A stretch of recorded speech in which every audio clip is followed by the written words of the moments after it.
Hello friends, आज आपण बघणार आहोत hashtag lecture number 05 some basic concept of chemistry. याच्यामध्ये आज आपण तिसऱ्या लॉला सुरुवात करणार आहोत, जो आहे law of multiple proportion. Law of multiple proportion. आणि हा लॉ जो आहे हा इन्व्हेंट केलाय, सांगितलाय जॉन डाल्टन यांनी 1803 मध्ये. म्हणजे बघा, त्या काळी 1803 म्हणजे आपण पारतंत्र्यात होतोय. इंडिया, भारत जो आहे हा पारतंत्र्यामध्ये होता, गुलामगिरीमध्ये होता. ठीक आहे. त्या काळात फॉरेन कंट्रीमध्ये याच्यावरती फार मोठा रिसर्च झालेला आहे. म्हणजे केमिस्ट्रीमध्ये फार मोठी डेव्हलपमेंट त्यांनी केलेली होती. ठीक आहे. तर त्या काळी त्यांनी जे काही गॅसेस मॉलिक्यूलचे जे काही लॉज मांडलेले आहेत, याच्यामध्ये तिसरा लॉ जो आहे आपण अगोदर बघितले, 2 लॉ बघितले आपण, बरोबर आहे. हा आहे तिसरा लॉ ऑफ मल्टिपल प्रपोर्शन.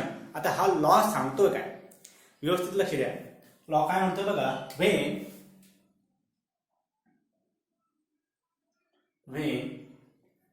जेव्हा two elements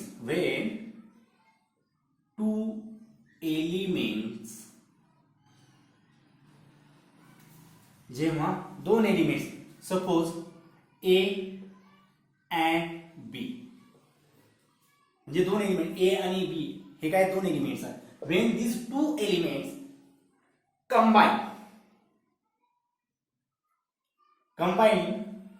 or form when 2 elements A and B form more than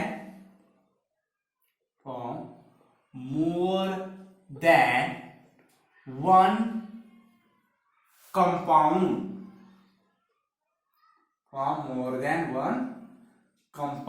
म्हणजे एका कंपाऊंड पेक्षा जास्त कंपाऊंड जर ते तयार करत असेल, म्हणजे ए आणि बी एकमेकांमध्ये मिक्स झाले आणि एकापेक्षा जास्त कंपाऊंड्स काय झाले, तयार झाले.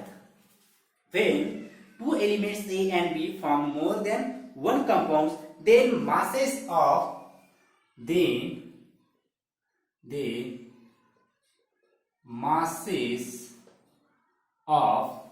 म्हणजे त्यांचं जे काही वजन आहे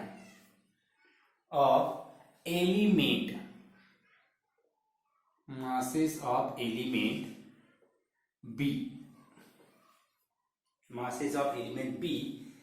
that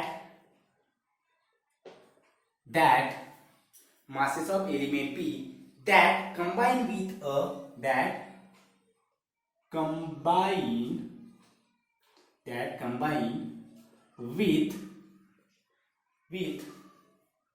a given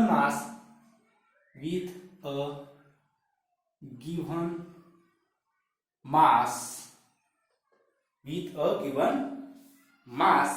of A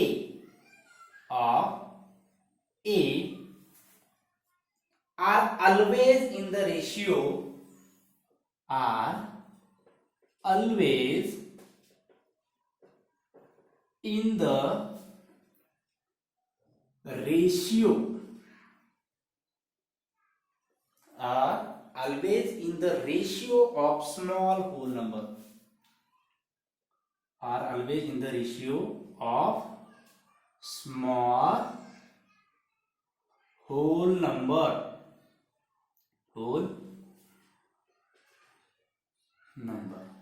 आता होल नंबर काय आहे तुम्हाला माहिती आहे, 1 2 3 and so on. These are the whole numbers. Fraction नाही. फ्रॅक्शन म्हणजे काय, 1.5 2.7, दीज आर द फ्रॅक्शन्स. ठीक आहे. हा लॉ काय सांगतो बघा, when 2 elements A and B form a more than one compound, then the masses of elements B, म्हणजे ज्यावेळेस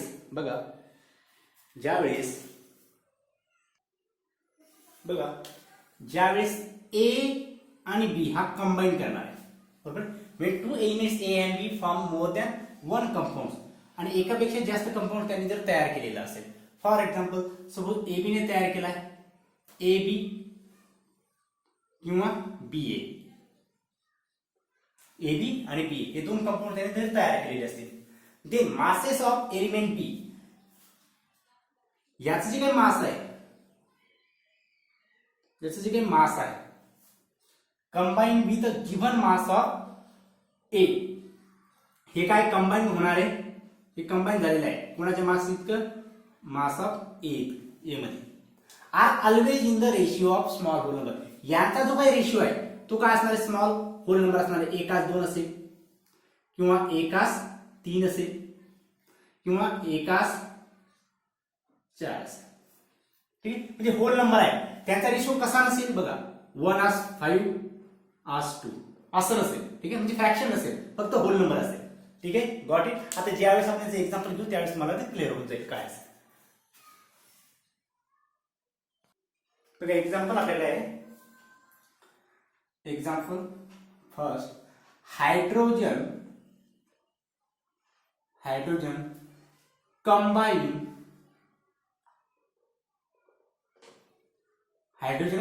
with oxygen. Hydrogen combined with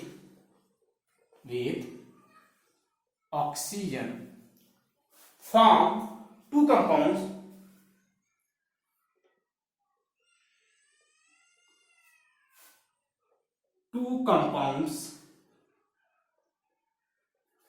किती कंपाउंड तयार करतोय, 2 कंपाउंड तयार करतो. नेमली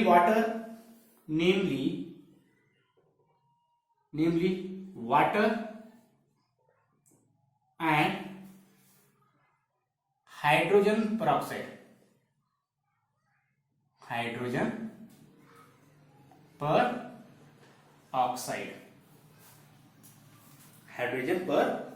बघा, हायड्रोजन कंबाईन विथ ऑक्सिजन म्हणजे बघा या ठिकाणी हायड्रोजन प्लस कोण, ऑक्सिजन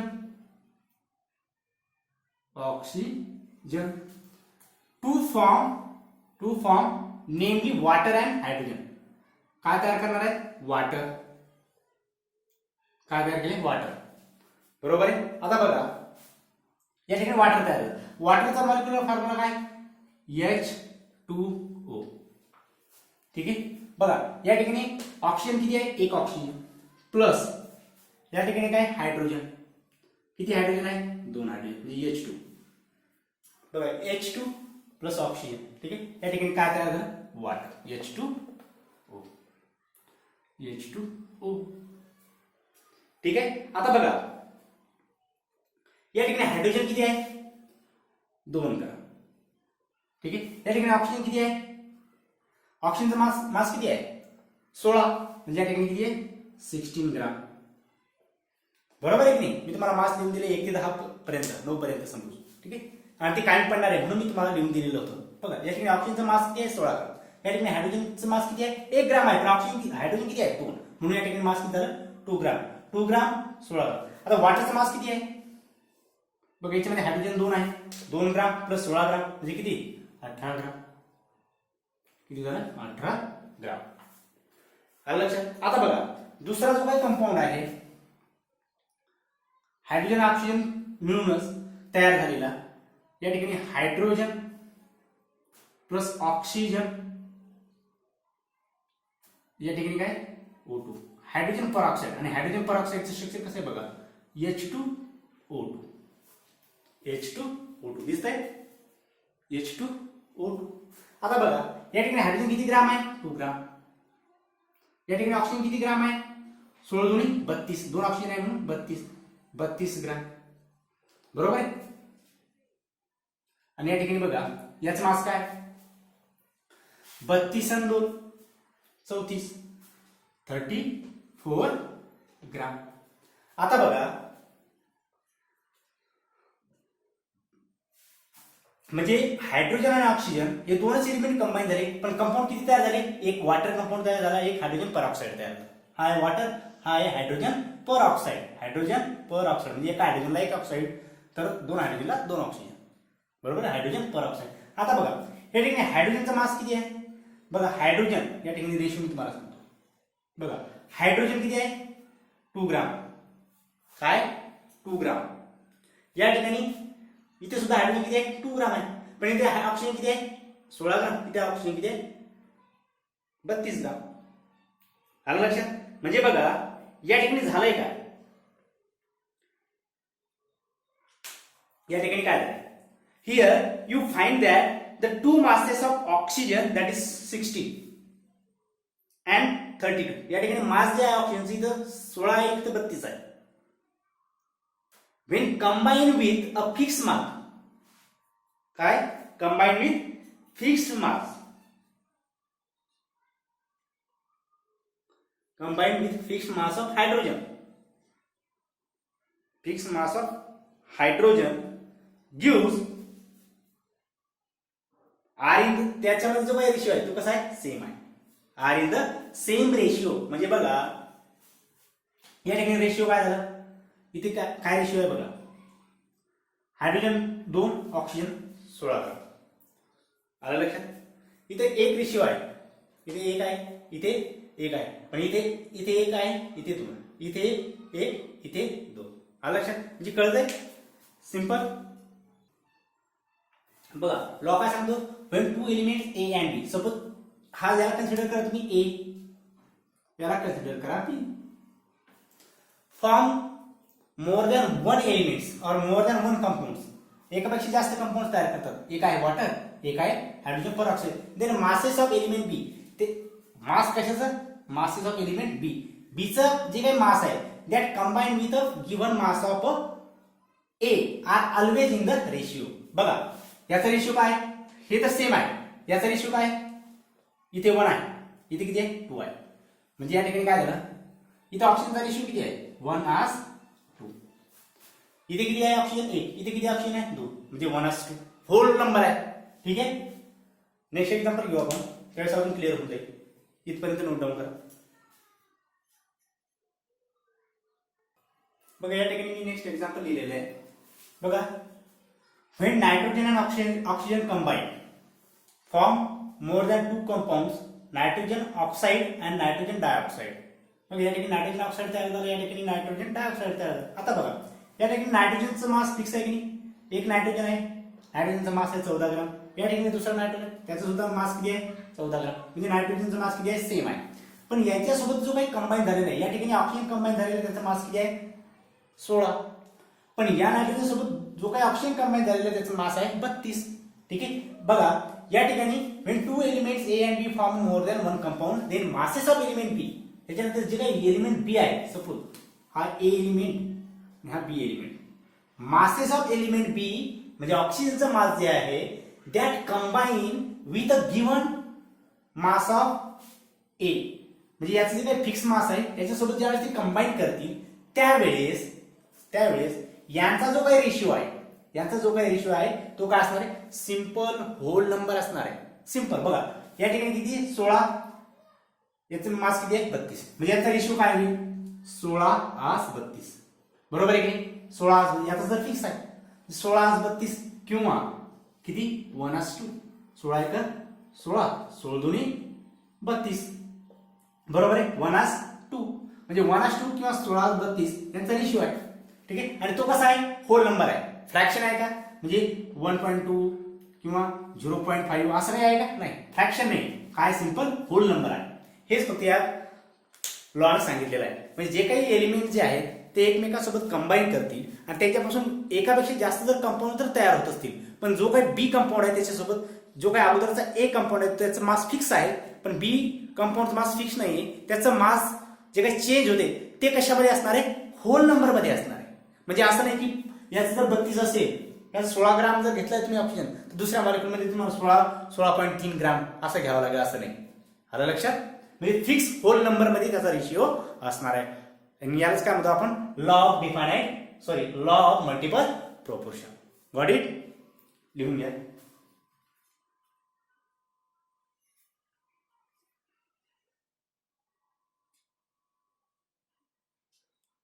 बघा चौथा लॉ जो आहे तो आहे गे-लुसाक law of gaseous volume.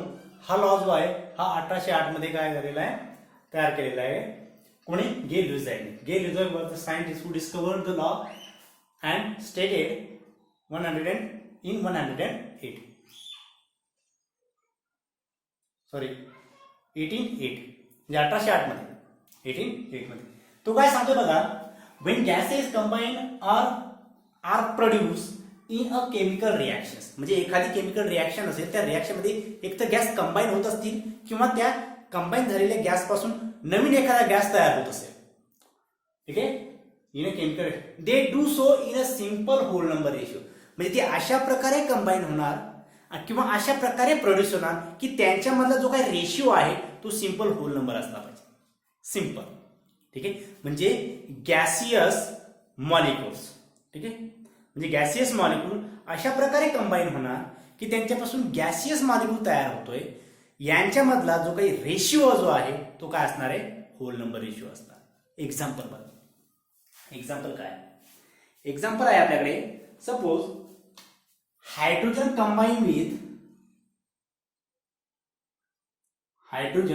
Combine with oxygen. कशासोबत कंबाईन झालाय, ऑक्सिजन सोबत कंबाईन झालाय. ठीक आहे. आणि हायड्रोजन कुठल्या स्टेटमध्ये, गॅसियस, ऑक्सिजन सुद्धा गॅसियस.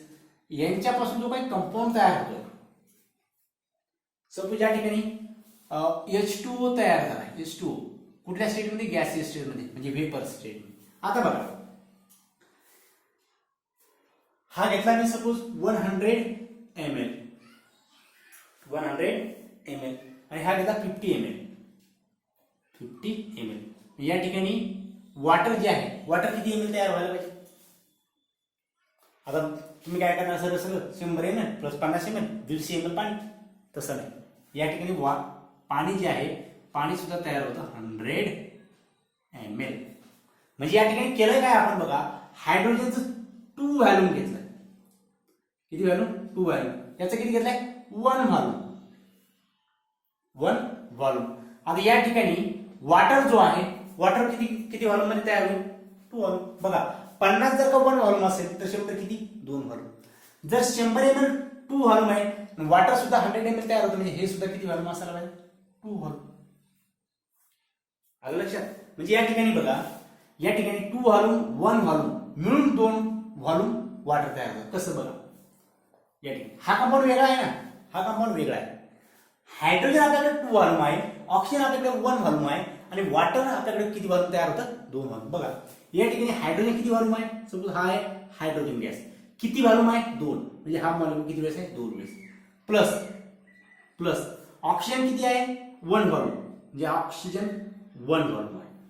ठीक आहे. 1 व्हॉल्यूम म्हणजे ऑक्सिजन किती वेळेस आहे, एकच वेळेस आहे.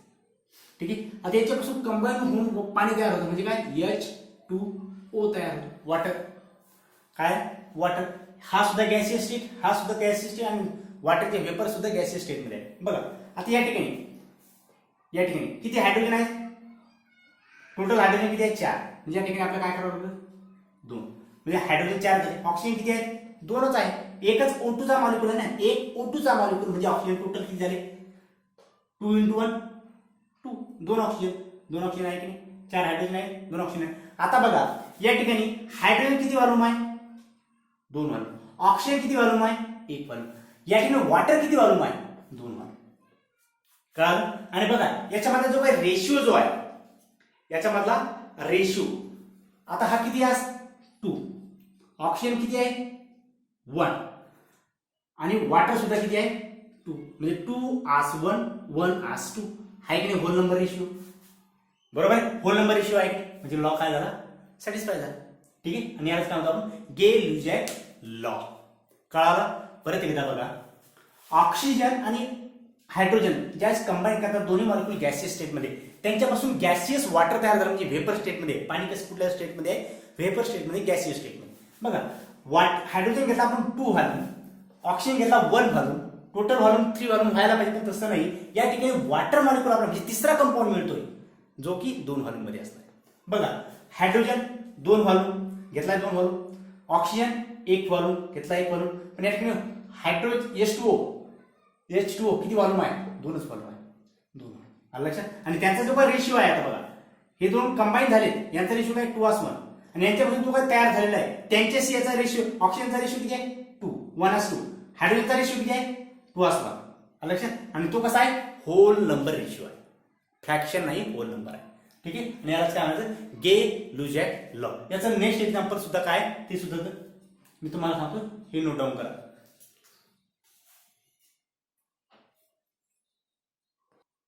बघा नेक्स्ट जे एक्झाम्पल आहे, एक्झाम्पल 2. बघा या ठिकाणी मी काय करतोय, नायट्रोजन घेतोय, नायट्रोजन घेतोय 1 व्हॉल्यूम. किती व्हॉल्यूम? 1 व्हॉल्यूम, जो की आहे 1 लिटर. 1 लिटर आहे म्हणजे तो काय आहे, 1 व्हॉल्यूम घेतलाय, 1 व्हॉल्यूम. ठीक आहे. नायट्रोजन गॅस, हा नायट्रोजन गॅस कुठल्या स्टेटमध्ये? Gaseous state. याच्यासोबत मी रिॲक्ट केला हायड्रोजन गॅस, हायड्रोजन कुठल्या स्टेटमध्ये? गॅस. हा 1 व्हॉल्यूम घेतलाय. ठीक आहे.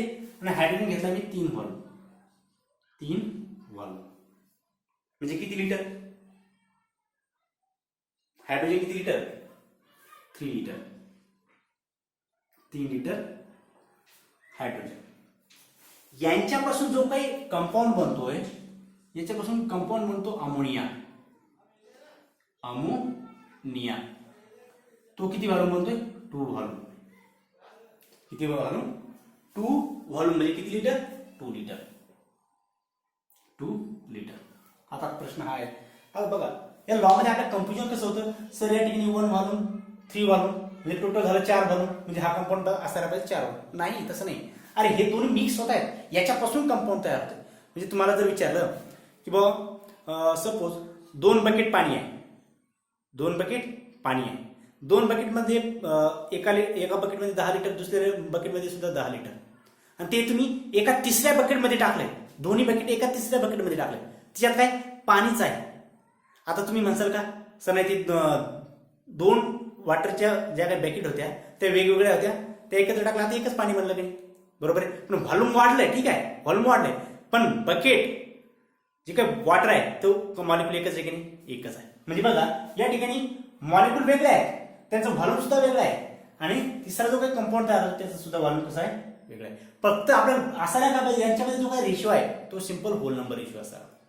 ठीक आहे. म्हणजे बघा या ठिकाणी नायट्रोजन घेतलाय N2 गॅस. ठीक आहे. किती व्हॉल्यूम आहे? 1 व्हॉल्यूम. या ठिकाणी हायड्रोजन गॅस घेतलाय H2 गॅस. किती व्हॉल्यूम आहे? 3 व्हॉल्यूम. याच्यापासून काय बनतोय? अमोनिया. अमोनियाचं स्ट्रक्चर असं आहे NH3. किती व्हॉल्यूम बनलाय? 2 व्हॉल्यूम. ठीक आहे. आता रिॲक्शन बघा, रिॲक्शन बॅलन्स. आता मी तुम्हाला काय सांगितलंय, जेवढे रिॲक्टंट असतील तेवढेच प्रोडक्टमध्ये एलिमेंट असायला पाहिजे. बरोबर आहे. आता बघा या ठिकाणी नायट्रोजन किती आहेत? 2 नायट्रोजन आहेत. बरोबर. हायड्रोजन किती आहेत? 3 दुनी 6, 3 दुनी 6. बरोबर. हायड्रोजन तेवढेच आहेत. म्हणजे बघा 1 व्हॉल्यूम 3 व्हॉल्यूम 2 व्हॉल्यूम, यांचा रेशिओ काय? 1:3:2. 1:3:2 हा झाला. आणि बघा रेशिओ कसा आहे? सिंपल होल नंबर रेशिओ आहे. आलं लक्षात?